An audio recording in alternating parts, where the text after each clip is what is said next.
Je voudrais d'abord que l'on s'arrête ce soir sur le Mossad, sur les services secrets israéliens. C'est grâce aux hommes du Mossad qu'Israël a pu éliminer des hauts gradés, des scientifiques, saboter un certain nombre de lanceurs de missiles iraniens. Le Mossad qui serait en train de préparer des surprises, ce sont les termes, c'est le terme des officiels israéliens, des surprises pour les jours qui viennent. On voit ça avec Romain Langlais.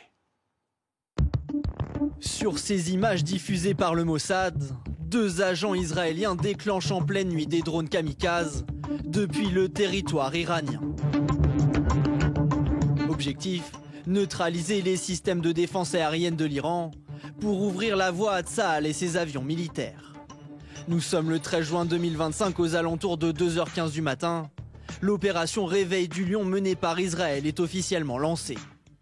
Une offensive contre les programmes nucléaires et balistiques iraniens, préparée depuis plusieurs années dans le plus grand secret par les services de renseignement de l'État hébreu. Les opérations ont reposé sur une réflexion novatrice, une planification audacieuse et une utilisation chirurgicale de technologies de pointe, de forces spéciales et d'agents opérant au cœur de l'Iran. Le tout en échappant totalement aux services de renseignement locaux. Une stratégie d'infiltration qui s'est intensifiée ces derniers mois avec le recrutement de sources locales, à même de fournir des informations classées secret défense. C'est de cette manière qu'Israël a pu éliminer de nombreux commandants de l'armée iranienne, ayant connaissance de leur position exacte. L'Iran, c'est un pays de minorités qui sont parfois marginalisés et discriminés par le pouvoir.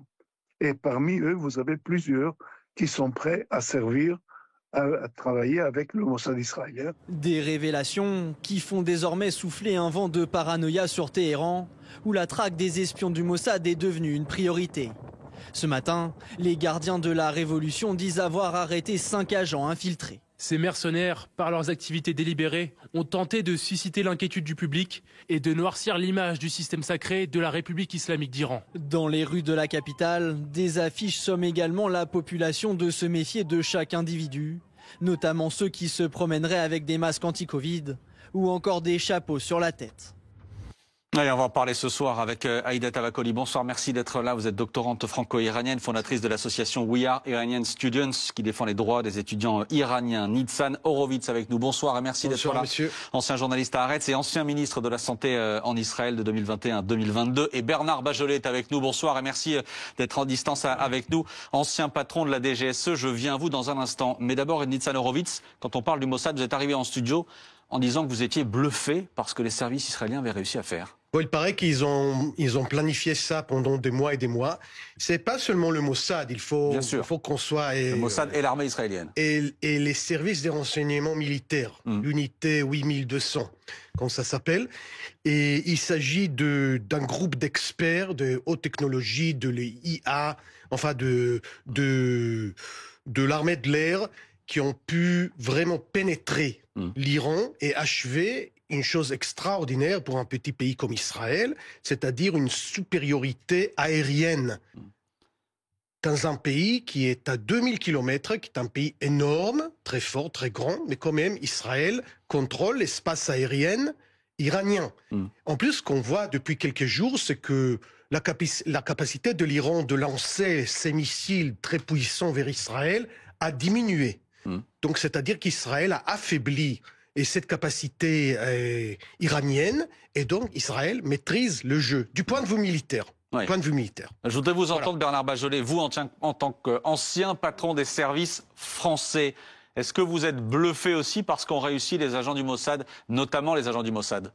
Alors, bluffé, non, pas vraiment. Bon, le Mossad nous a habitués à une grande expertise, beaucoup de compétences. Bluffé, non, pas forcément, parce que le ciblage lui-même est quelque chose de relativement classique. Monsieur Horowitz a raison de mentionner l'Aman, qui est le service de renseignement militaire et qui joue un rôle extrêmement important, mais discret, notamment sur le plan technique. En revanche, ce qui est plus impressionnant, je dirais plus original, c'est la projection d'opérationnels qui, depuis le sol iranien, vont par exemple mettre en œuvre des drones pour détruire des installations, des lampes de lancement, par exemple, de missiles. Aïda Tavakoli, on a pu avoir le sentiment, depuis quelques jours, qu'on découvre au fur et à mesure les opérations qui ont été menées, que les Israéliens avaient réussi d'une certaine manière à infiltrer, mais jusqu'au plus haut sommet de l'État. Est-ce que c'est aussi l'impression que vous avez, vous, ce soir? Oui, en revanche, moi, ce qui me marque dans la manière dont on traite ce sujet, effectivement, c'est une réalité. Israël a pris le dessus militairement sur l'Iran, mais ce qui me frappe, c'est qu'on parle de toutes ces technologies-là comme si on était devant un peu un jeu vidéo avec deux ennemis qui s'affrontent ou deux joueurs d'échecs avec on parle de stratégie, etc. Et on oublie que ces objets sont des armes qui tombent sur des familles, du côté iranien comme du côté israélien, que ces familles sont effrayées aujourd'hui, qu'elles sont obligées de se réfugier. Ce sont pas juste des objets bluffants de technologie. Enfin, je veux dire, il y a quand même un tout petit peu de... il me semble, d'essence à ramener dans notre discours quand on compare les forces militaires. Ne jamais oublier que ces forces militaires, les conséquences, ce sont d'abord les populations civiles qui les subissent, y compris quand elles ne sont pas visées directement, mais elles font partie de dommages collatéraux, et elles subissent aussi la peur, en fait, même quand elles ne sont pas visées. Il y a une peur quand on est dans un pays en guerre, tout s'arrête, c'est rationné, on doit fuir sa maison, on doit quitter les endroits qu'on aime, on ne sait plus quand est-ce qu'on va revenir. C'est le cas pour votre famille sur place? C'est le cas pour ma famille sur place, c'est le cas pour des millions de Téhéranais. Quand on donne un ordre d'évacuation à 9 millions de personnes, 15 millions en comptant la périphérie, au milieu de la nuit, c'est évidemment matériellement impossible. C'est un ordre d'évacuation qui est absolument absurde. Et donc, je pense que ce qui est quand même important et qui relève de notre responsabilité, c'est de ramener l'humain dans ce qui est en train de se passer, puisque c'est l'humain, en fait, qui est au cœur de des discours technologiques. En fait, c'est l'humain qui en subit les conséquences. Évidemment, on en parlait de l'humain. On était tout à l'heure du côté israélien. On sera tout à l'heure à 21h du côté iranien avec notre correspondant sur place. Évidemment, on en parle régulièrement, bien sûr aussi. Là, on s'arrête sur la manière dont les choses se font et sur la manière dont les Israéliens semblent être en train de prendre le dessus sur le régime iranien. On parlera de Khamenei dans un instant, mais Rebecca Blanc-Lelouch. Bonsoir Rebecca. Vous avez rencontré un des meilleurs spécialistes des services de renseignement israéliens, qui lui parle d'ailleurs à visage masqué, de manière anonyme, pour pouvoir justement continuer à étudier tranquillement, si je puis dire, les méthodes des services. Il parle sous pseudo Yvonique de Noël, les guerres secrètes du Mossad aux éditions Nouveau Monde, et il nous a bien expliqué que le Mossad est le service de renseignement le plus puissant et le plus secret. On estime qu'ils sont 6 à 8 000 agents dans le monde, et ils recrutent et en ce moment par centaines en Iran. Et le travail du Mossad se concrétise par 3 modes d'action bien précis. L'infiltration, la neutralisation des lance-missiles, l'explosion, par exemple l'épisode du bunker dans lequel s'étaient réunis les chefs militaires et des gardiens de la Révolution qui a explosé. C'est bingo, on élimine d'un seul coup plusieurs dizaines de dirigeants. Bon, une telle opération n'est pas possible sans pénétration de haut niveau. Ça peut être tout simplement d'aller poser un beeper à l'endroit où va avoir lieu la réunion, puis de sortir, et une demi-heure plus tard, des missiles arrivent et font tout exploser. Et les Iraniens recrutés par le Mossad sont de plus en plus nombreux, tout simplement puisqu'il y a de plus en plus d'Iraniens hostiles par le pouvoir qui est en place. Et les techniques de recrutement sont les mêmes partout dans le monde. Elles sont résumées par l'acronyme MICE, Money, Idéologie, Compromise et Ego. Donc Money, argent. Idéologie, on joue sur vos convictions pour aller dans votre sens. Compromise, le chantage. Donc si par exemple on découvre que vous êtes un résistant, on a une information sur vous, donc on vous fait chanter. Et enfin, Ego, on vous dit que vous allez devenir un homme qui va changer le destin des gens. C'est un peu une sorte de manipulation. Et évidemment, plus il y a de recrues, plus il y a de force pour atteindre les objectifs. Et en l'occurrence, en Iran, faire tomber le régime en frappant directement le dirigeant est l'objectif principal. On peut penser que pour l'instant, ils ont échoué à frapper l'ayatollah Khamenei, mais que ça fait partie de leurs objectifs, c'est très clair. Donc ça, en tout cas, ils n'ont pas réussi à le faire. Khamenei a encore fait un discours à la télé aujourd'hui. je suis sûr que s'ils avaient eu la possibilité de le frapper pendant son discours, ils l'auraient fait. Évidemment, ça aurait été extrêmement spectaculaire pour le monde entier. Donc c'est pas le Mossad qui va abattre le régime des Mollahs, mais le Mossad a créé les conditions permettant aux frappes israéliennes d'être extrêmement efficaces.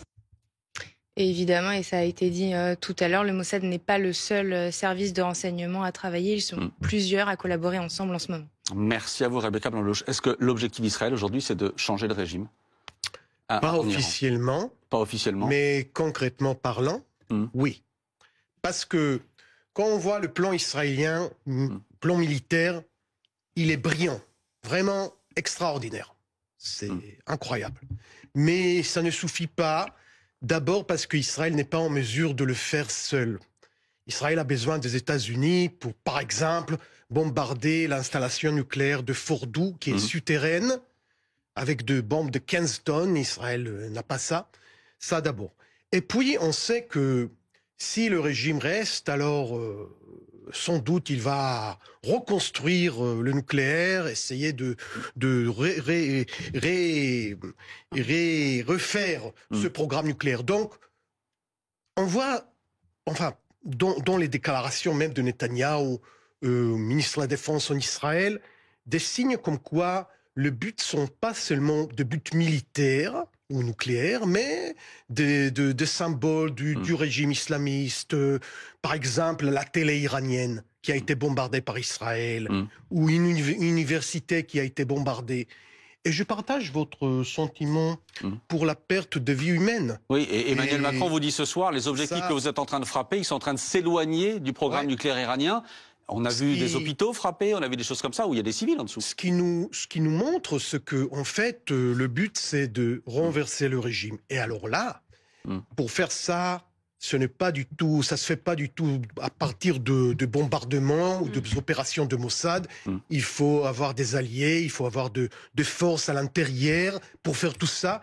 Et c'est pas à Israël de le faire. C'est pas notre but de renverser ce régime, bien que ces régimes présente une menace existentielle pour Israël depuis des décennies. Pas seulement sur le volet nucléaire, mais aussi le soutien pour Hezbollah, pour le Hamas, pour le Je voudrais entendre Bernard Bajolet sur ce point-là. Qu'est-ce que vous dites, Bernard Bajolet, là-dessus? Attention, danger? Oui, alors, attention, danger. Simplement, on vient de dire que Israël préparait cette attaque des sites nucléaires iraniens depuis très longtemps. En fait, on en parlait déjà il y a 15 ans quand j'étais coordonnateur national du renseignement. Donc, c'est quelque chose qui est préparé depuis longtemps. Mais pourquoi est-ce que Benjamin Netanyahou a décidé de le faire maintenant, hein, tout en sachant que Israël, en dépit de l'opération très, très brillante qui est en cours, n'a pas les moyens de détruire l'ensemble des sites nucléaires iraniens.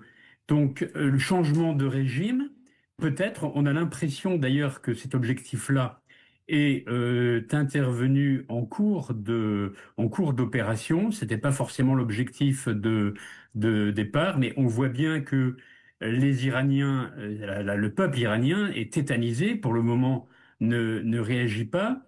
Et là, en effet, danger, parce qu'il faut se rappeler les précédents de l'Irak, de la Libye. Et en Irak, il faut aussi avoir présent à l'esprit le fait que sans l'intervention américaine de 2003 pour changer le régime, il n'y aurait eu ni Al-Qaïda, ni l'État islamique. Hein, tout ça, le terrorisme est un des sous-produits des interventions qui sont pour changer des régimes depuis l'extérieur. Donc là, il faut faire très, très attention. Hein.